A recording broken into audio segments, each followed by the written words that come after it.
So thank you for joining us today. My name is Elizabeth Yao, and I'm the manager of Project Jumpstart, which is the student team that works with the Office of Entrepreneurship and Career Development. And we're super happy to have Anthony Guest Scott here with us tonight to talk about a topic that is extremely relevant at this point of the semester. Because I don't know, I mean, spring semester is always difficult, but this year has been especially draining just because of, these unprecedented times that we are in. So Anthony Guest Scott has a lot of experience in all fields of classical music. He's a guitarist, composer, and also did a PhD in ethnomusicology here at IU, and is now working as the academic coordinator at the IU Student Academic Center. So just a couple of logistical things. Anthony is going to talk for about 30 minutes, and then we'll have some time for Q&A. But you should also feel free to just put questions in the chat or even just raise your hand and unmute yourself if they come up. If for whatever reason you want to have an anonymous question, you can just directly message me and I'll find a time to interrupt and ask the question without revealing your name. So with that, let's give Anthony a nice warm welcome for being here, and we can go ahead and get started. Thanks, Elizabeth. Hi, everyone. I'm going to go ahead and try to share my screen here to pull up my presentation. Let's see. Okay, can everybody see that okay? Looks good. So far, so good. All right. Okay, so the title of the presentation tonight is Finding More Motivation Strategies That Work. So yes, my name is Anthony Guest Scott. I'm the academic coordinator at the Student Academic Center. My job there is to help all students at IU to deepen their learning, to improve their academic performance, and to expand their college experience. I don't know all of you in this meeting, of course, yet, but I do feel like I'm with my people again, because I do have that music background, Bachelor of Music and Composition from VCU, Folklore and Ethnomusicology, Master's and PhD at IU. I did a fair amount of performing and competitions and all of that. So I can identify with what many of you might be going through right now, at least on the sort of how do I practice and do all of my other academics at the same time part of that.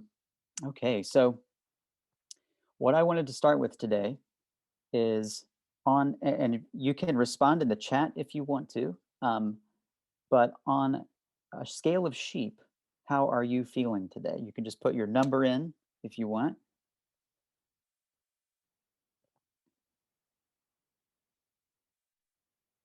And I'm trying to see if I can see the chat here.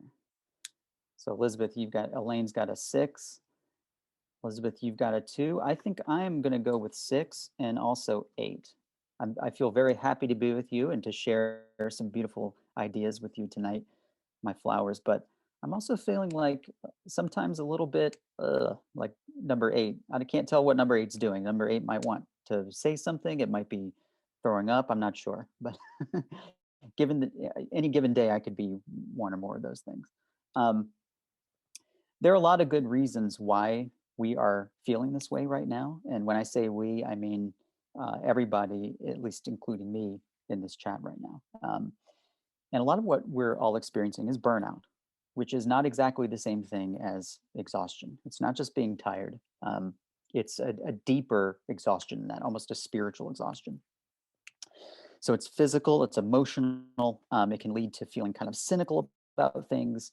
And you can even start to kind of blame yourself for how things are going.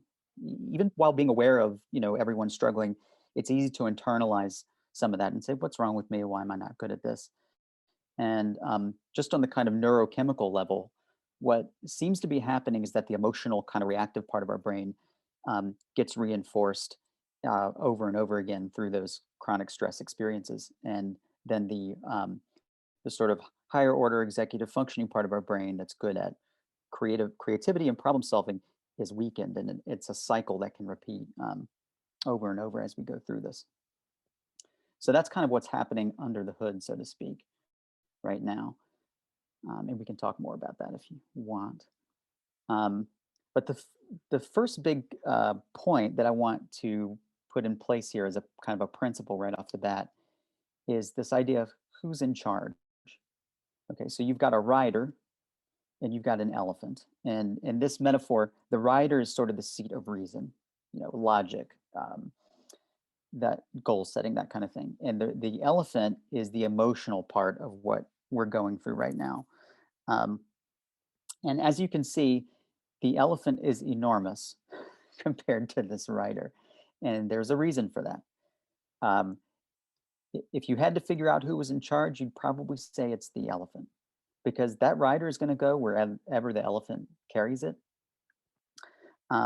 And this is why, if you're trying to change something that's going on for you, just saying I'm going to try harder, or I should start doing this, and to kind of try to think your way through a problem is very often not enough.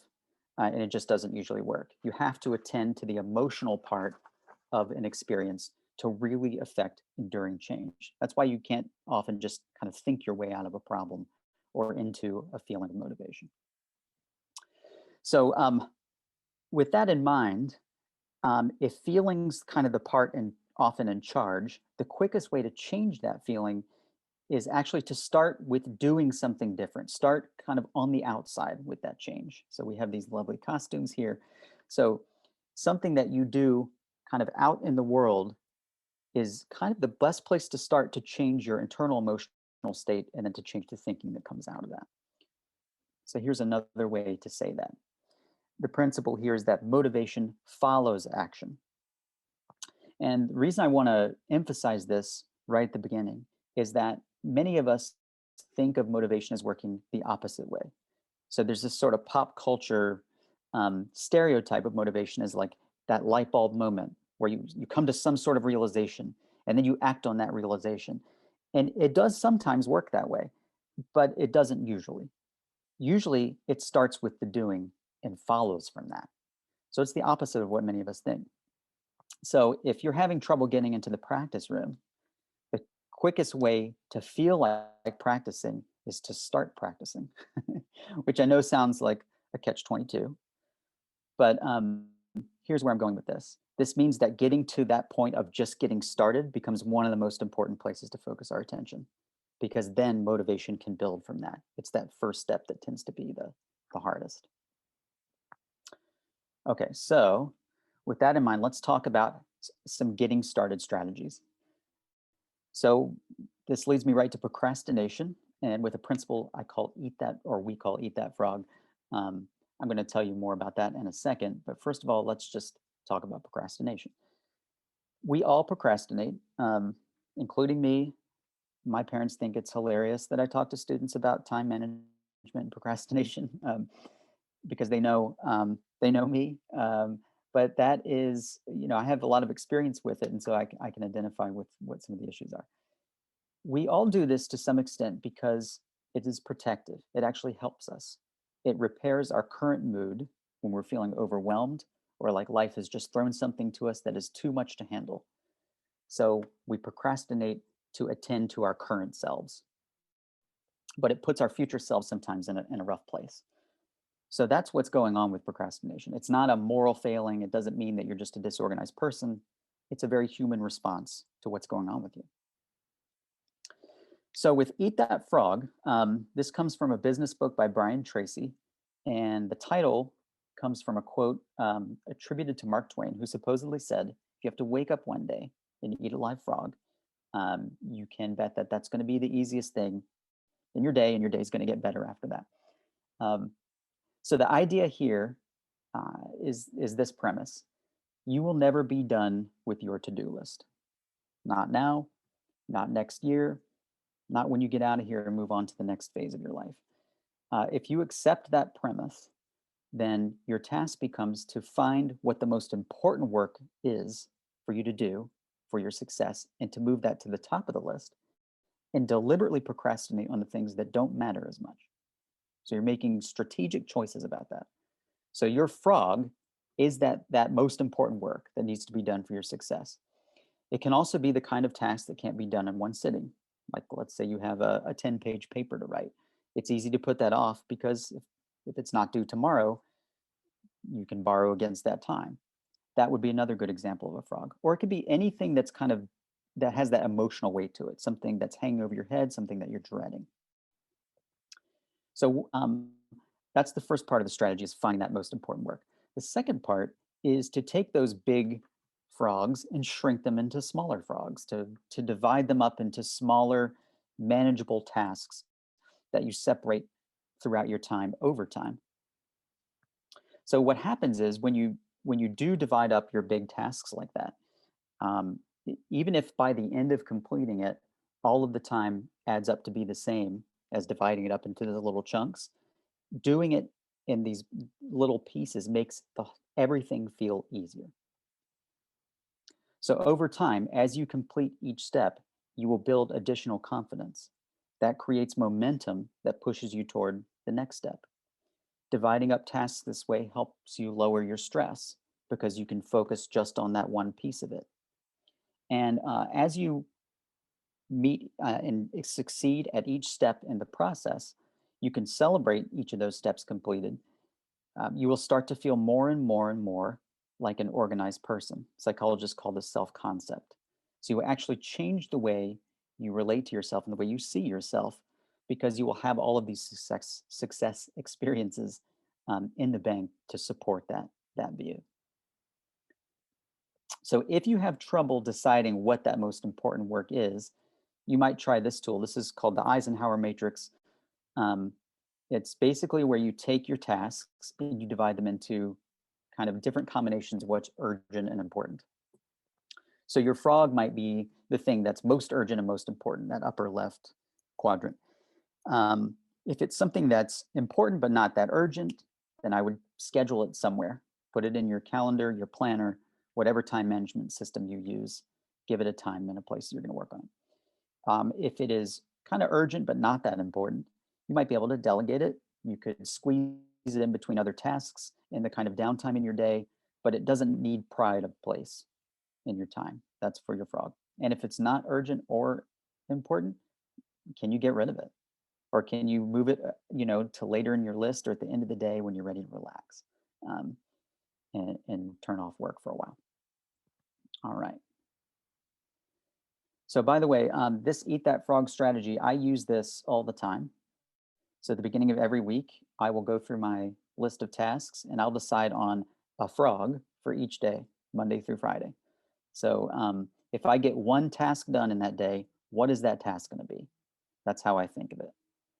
And I don't use this graphic of urgent and important, but I do think of these principles as I'm figuring out where to put different tasks. Okay, so after you've figured out your frog, the next step is to figure out, well, how are you actually going to do this, to divide it up? And this SMART goal tool is a useful way to do that. So SMART is an acronym. It stands for specific, measurable, attainable, relevant, and time-based. And the reason this acronym exists is that it addresses each of the parts of goal setting that many of us struggle with when we're trying to set goals. So for example, many of us set goals that are not specific. Like, let's say it's, I want to practice more. Okay, what does that mean? If you don't know what that means, then it's hard to measure your progress toward that goal, that second piece. It's not measurable. If your goal is to write a 10-page paper in a weekend, that may not be attainable. So if many of us set goals that we can't actually execute in the time that we give it. So maybe it's perfectly reasonable to write 2 pages of that 10-page paper in a weekend. That sounds much more attainable, but making sure there's a kind of match between what's realistic and the time that you give it.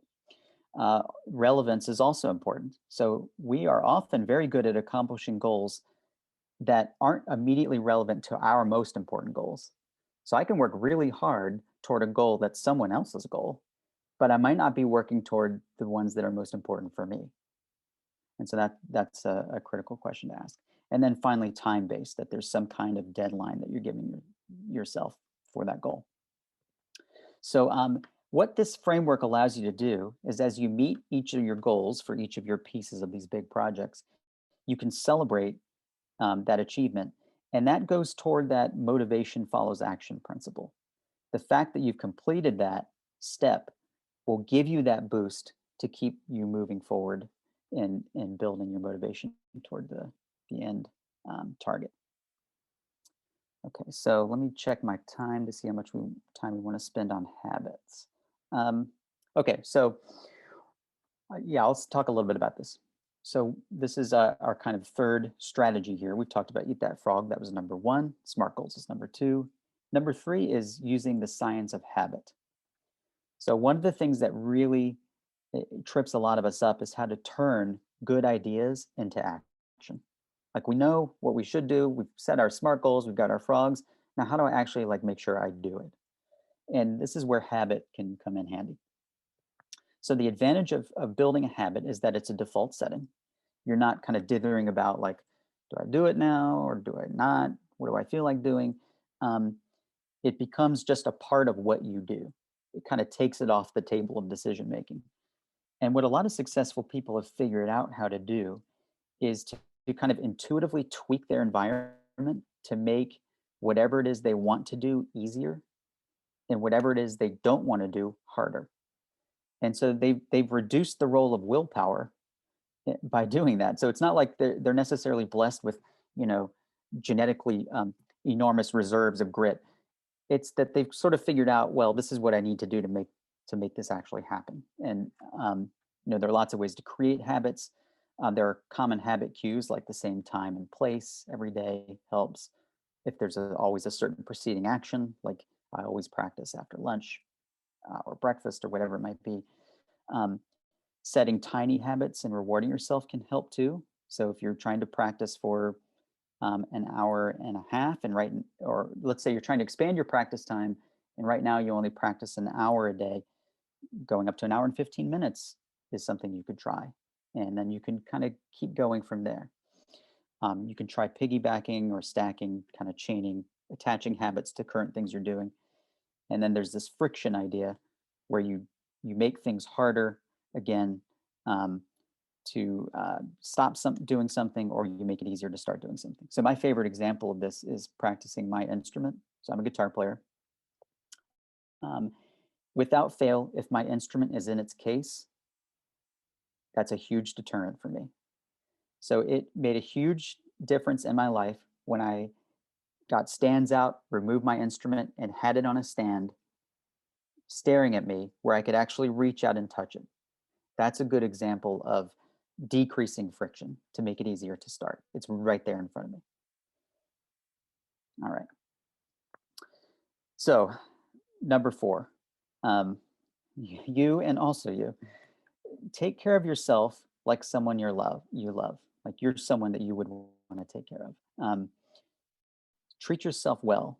This is an important part of maintaining your motivation sort of at an ongoing level. So what does that mean? That means daily attention to some of these areas, which I've included here for your reference. I'm not going to go through each point here, but just the kinds of things you think you would want to support for a friend or a child or someone else you're taking care of. Are you adequate sleep, exercise, food, hydration, and exposure to nature, getting outside, daily de-stressing.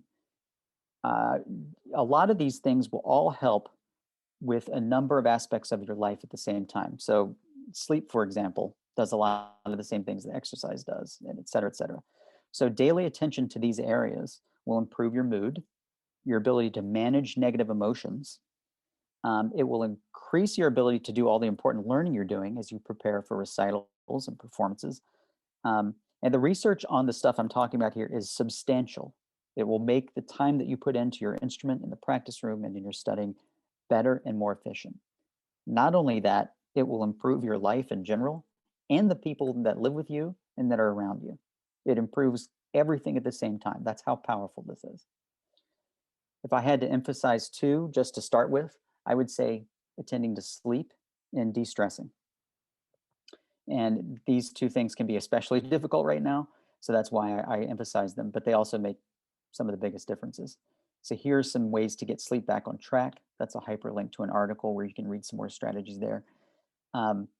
Daily de-stressing, I think, is also important. One way to do this is through mindfulness training, which is offered by CAPS at IU.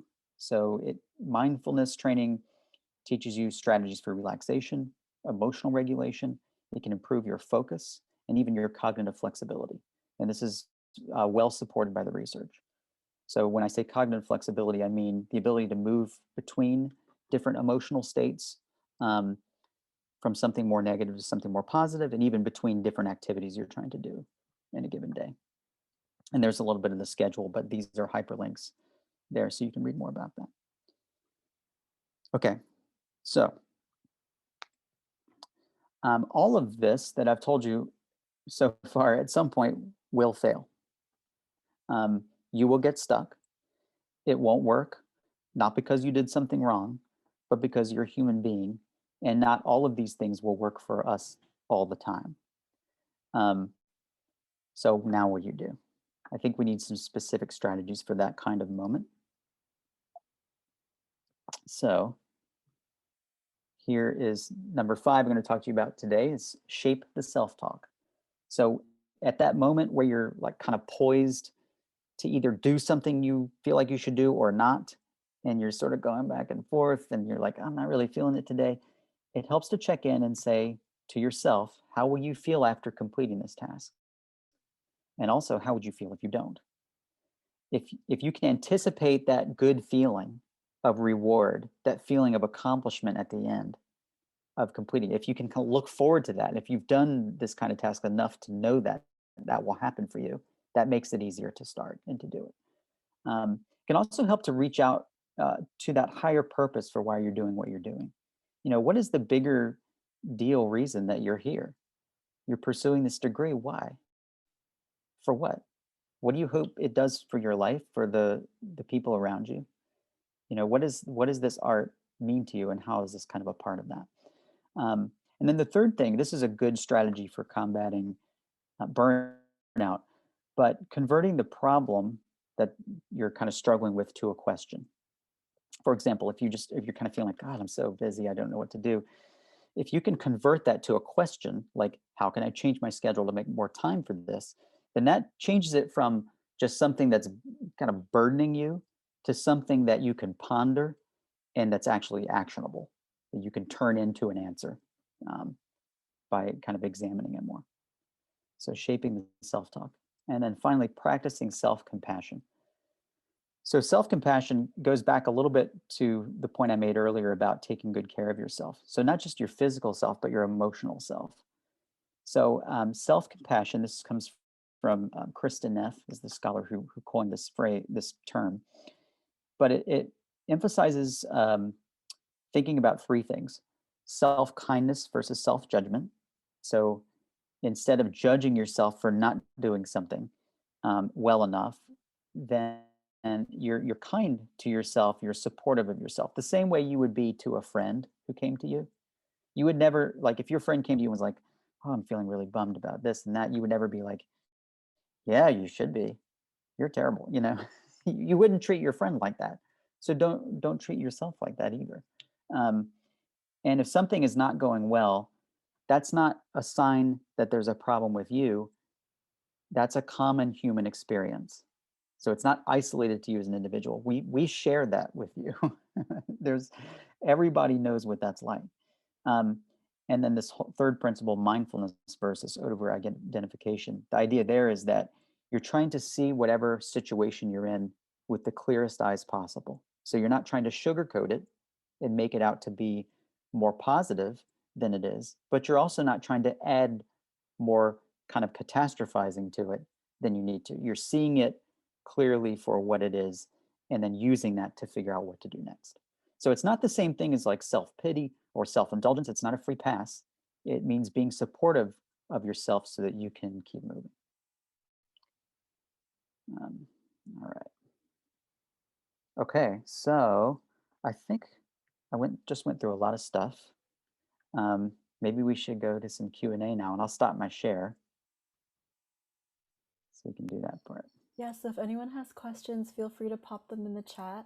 I might start off with a question of my own. First of all, thank you so much for sharing that, especially the idea of like turning the problem into a question was something that like I hadn't really thought of before, and I really love that concept because it's much more solution based rather than just like, you know, wallowing in that bad feeling. Right. Um, I think I realized recently that I tend to like feel really recharged over the weekend and then go through this weekly cycle of like Monday, Tuesday, I feel really good. And then Wednesday, Thursday, I start to like get really down and then, Hmm. lose motivation and, even on bad weeks, get like a little bit depressed on those days. So, like, Yeah. how can I manage it better so that it's more consistent, like more consistent motivation throughout the week rather than this Mm. cycle? That's a great question. So one thing that I think can help with burnout is to have very clear boundaries between the different sort of sectors of your life. So I guess my first question for you would be, um, do you feel like you have a pretty, is there a clear like stop point where you're kind of done with work for the day? Like work time is over and then the rest of your life happens? Is there sort of a clear dividing line or do they kind of bleed into each other quite Yeah, a they bit? definitely bleed into each other. I think Yeah, probably for every student too. exactly. Um, now, I think that's much harder as a student than it is for me right now. Um, but I've decided that there's a certain time of the day where I am done with my work part of my day. That means, and what does that mean? That means I'm not checking email. I actually don't have my email connected to my phone for that reason. So I have to be at my workspace in front of my computer to read my email. I can get to my email if I had to, but I've made it difficult. I've increased the friction, so I'm not tempted to check it because it's a pain. Um, so that's off, and I'm not answering any of that after 5. That's my personal boundary, or after 5 on a given day, or before 9 the next day. So I have 2 young kids, and my rule is when I'm working, I'm 100% focused on work, locked in and ready to go. And when I'm not, I'm 100% not. So if there's a different time or a boundary that works for you to set like that at some point for every day, then it gives you permission to turn off. Um, it's not easy to do, and it takes practice because what your brain is going to want to do is to do what it did before, which is to think about all the things that are going on all the time. But you can kind of train your mind to kind of observe those boundaries through repeated experiences. So it takes some adjustment time. But if you have that every day, I suspect that'll make the week feel a little more even as opposed to feeling like starting good and sort of like petering off. Thank you. Yeah, that's super helpful. Sure. I think like part of me is a little bit scared sometimes to set that boundary because Hmm. I'll be like, I won't be able to get everything done. But I really see what you mean about that, like creating more space actually in my life. It Yeah. is scary, especially if you're really committed to what you're doing for work. I mean, you want to think about it. It motivates you, and you always feel like you want to be doing more. That's something that I know I struggle with, and I definitely struggle with that as a grad student. It was much harder as a grad student. There's always another paper to read. There's always another thing to cite. But it actually, my experience with it is it actually helps the work to have time away from the work. It gives you a fresh set of eyes and a perspective that when you're in it all the time is very, very difficult to find. That's been my long experience. It's taken me a long time to really ingest that idea, but I've seen it play out like that. Thank you. I have one student question, which was, Yeah, will we have access? Will we be able to have access to the presentation? sure. Um, is it okay if I grab or if you send me the PDF or whatever you want to do, and I can just email it to the registrants after the session? Yeah, I will send you that, and it's got hyperlinks throughout that you can follow to different sources I've cited and to read more. And I have some bonus slides in there too that we didn't get to that Okay. I'll point Thank out. you. Yeah, I have a question for you. By the way, thank you. This please. is a fantastic presentation, and there are so many elements all the way through that I think are really helpful. So Thank you. for me, I'm just so happy to be here. Well, the one area that I've become super aware over the years is nutrition, Hmm. and how that can really affect your mood, can affect your energy, can affect the way you sleep, can affect just about everything. And nutrition, alcohol, all those things. Do you have I mean, obviously, I'm sort of stating the obvious when I ask the question, but do you have specific guidance that you offer students about just nutrition-based guidance? Yeah, I mean, I think it does help to know that that there are many benefits of eating well. I mean, you'll feel better. It actually improves your thinking. Um, and it's your food, your brain needs food for energy. Actually, your brain consumes 25% of your body's caloric intake a day. 25%. So thinking is like burns energy. I mean, actually, and stress burns energy because you're part of that is the thinking part. um, so I like to point that out. I think for students, often the biggest struggle is having regular meal times. um, Having a kind of pretty regular time that you're eating breakfast, that you're eating lunch, that you're eating dinner, so that you have a kind of a sort of expectation of a caloric intake that's dependable and that happens at about the same time every day. And that gives you a much sort of more predictable flux of energy to depend upon every day. Um, and that can be hard to do, especially if you are experiencing food insecurity or if you have limited access to resources. So um, having some resources to help you with those same times every day is helpful. And also just the kind of broad, I think, guidance for nutrition, which is, I forget the name of the person who coined this, but it's a pretty simple set of guidelines. It's like eat food, um, not too much, eat more vegetables. So I think if you stick to like steady, meal times that are pretty steady, a good balanced plate where you're getting half vegetables and fruits and then some other servings of some of the basic food groups, that would probably go a long way just by itself. And that's also connected to hydration and how important that is, right? Absolutely. Because I think often we don't realize how much liquid we need, and we sort of Yeah, go for most a of us long are not. Yeah, go ahead. Sorry. no, just go for long periods of time without thinking about it, and then all of a sudden energy goes down, and we get I mean, there's sort of like a knock-on effect if we're not hydrating through the day. Yeah, it affects your thinking. It affects your digestion. I mean, it's so important for all your systems. So having some water with you at all times is good. If you're getting thirsty, then that probably means you're not hydrating enough. You shouldn't really ever feel thirsty.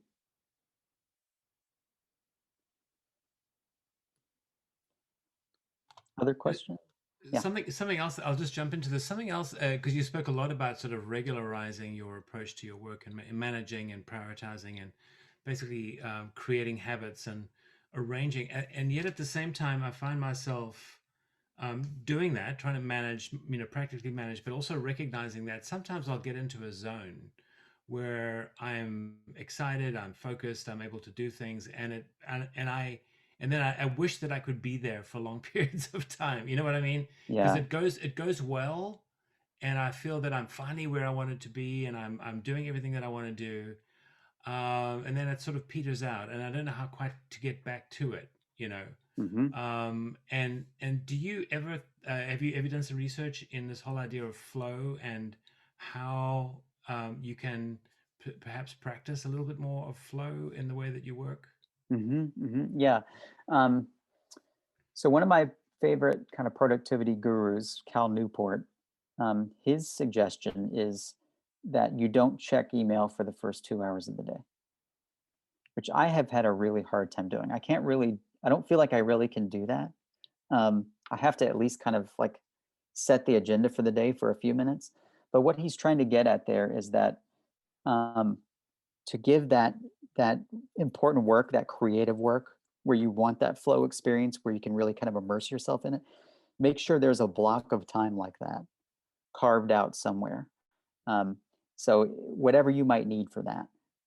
For me, a good 2 hours tends to be a good chunk of time for a lot of those kinds of activities. So I also produce a video help series for the Student Academic Center, and I find I need to have my head in that space. It's such a different way to think than the other things that I do, that I need enough time to get into it and to be in it and then to kind of emerge. So I have to find that block, and putting that at the beginning of the day or some other spot in the day where it's least likely to be disturbed, becomes like one of my first important things to do. And then I work everything else kind of around that. And that might happen at different points in the day for us, depending on who we are and how we work. Yeah, that's really interesting because that also connects to an earlier conversation that you, earlier comment that you had about practicing and prioritizing the psychological space around practicing that gives you an opportunity to get into that flow state and not being distracted by, like for instance, switching off your phone and really Right. removing all of those distractions that we tend to now almost take for granted that, your phone's going to buzz every 3 minutes or every 2 minutes, but consciously removing those elements so that you can carve out that sort of almost semi-sacred space for yourself to be creative, and to prioritize those things that you really want to do for yourself. I think that, yeah, I think that's right. I think thinking of it as a sacred space is actually helpful. And I think to the extent that you can ritualize it, that might even be better because you're sort of training your brain to associate the activities that you do leading into that space with that state. So, for example, if every time you practice, you sort of put all your work away, you turn off your phone, you kind of get your music out, you kind of do the same things in the same order to get back to that space, it's more likely the next time to kind of trigger that. And then I think coming out of that, at the end of that practice session or that creative time, if you could leave yourself some breadcrumbs, some little like, here's where I'm going to start next time. It's easier to get back into it the next time because you've left yourself a thread that you can pick up and follow when you go back to it again. Oh, that's great. That's really fantastic advice. Thank you. Are there any other last questions? Feel free to put them in the chat. I do have one quick question, and you talked a lot about self-compassion, which I think is a really helpful thing to keep in mind, especially when we're students and we're bombarded with expectations every day about who we should be, and what we should be doing. I think last time we met, you also talked about how a lot of this avoiding procrastination is being able to tamp down certain emotions. Like I recently realized, there's a lot of, in my procrastination, there's like a lot of like perfectionism involved, or like fear of how others are going to perceive me if I don't like do this right. Or I remember also like practicing a few years ago and just not wanting to practice because I didn't like how I would think about myself when I play that passage wrong again. Right. So do you have any other like concrete strategies for being able to tamp down those emotions in order to just get started? Yeah, that's a really great question. For me, it helps to think about what I'm doing as a process. So rather than thinking about the thing at the end that I'm working toward, I actually, if I can find a connection to the process of getting better, of kind of moving through the learning, it helps. So even when I'm creating a presentation, um, yeah, I would love to think that every presentation I give is flawless, but I know that's not true. And I know every time I do it, it gets better. And I've experienced that enough that I feel like it's helpful for me if each time I do it, I'm doing something better than I did before and I'm learning something. So if I'm pushing the boundary of my of best and learning something at the same time, I'm always heading somewhere I want to go. And that to me helps me kind of not just like get started, but also to just enjoy the doing of it, to enjoy the part where I'm not where I want to be yet, to appreciate that for the kind of murky, human, messy place that it is and all of its kind of ragged beauty. That's a beautiful sentiment. Thank you. Sure. Thank you. I think we're coming up at the end of our time. So I was wondering if you could talk about the course that you have this summer, Oh yeah. and then also academic center, general academic center advice. Yeah. Yeah, sure. Let me share my screen again real quick. So So that was those are some of the strategies I talked about today, which you can see in the PowerPoint when I send you. So here's the course that I was talking to you about, Elizabeth. So at the Student Academic Center, we offer courses you can take for credit. They are through the School of Education, but they count as electives toward any degree. And some of them are in like all the things I talked about today, we go into a lot more depth. With a lot of these courses, we'll spend 8 weeks or even a full semester learning about campus resources and really digging into these skills and personalizing them. This class is sort of a unique one that we do. It's an enrichment class. We call it Unlocking Your Creativity. We're offering it this summer in this first 6 weeks term. It starts May 11th. Students from every year and major are welcome. And students say this class helps them discover creativity they didn't even know they had, work around their perceived limitations, and build confidence in their ideas. So the idea here is that if you look at the research on creativity, academic achievement and the ability to innovate and think for yourself are don't necessarily overlap one-to-one. So this is we want to teach this as a specific skill that you can apply to daily problem solving as well as whatever field or profession you enter. So if you're looking for something to kind of rejigger your internal creative engine, or to kind of like get past an obstacle and get unstuck, this is a great class to do that. And the other things we do at the Student Academic Center besides this, in courses, we have that video series I mentioned, which is a help series you can get from our website. And then we also do one-on-one academic coaching. So if there's anybody in this meeting that would like to meet one-on-one and work with me on some specific motivation strategies for you that would work best for you with your particular schedule and needs, I'd be happy to do that with you. You can email me. For those of you who are streaming on Facebook, you can go just Google his name, Google Anthony Guest Scott, and then go to the website. It's not hard to find because it's a weird last name. Unique. Yeah. Okay, I think that's it for today. Thank you so much for being here, for sharing your time and preparing this wonderful presentation for us. Sure. Thanks, I really Elizabeth. appreciate it. Good to see you, That was great. Jane. Good to see Yeah, everybody. really, really fantastic.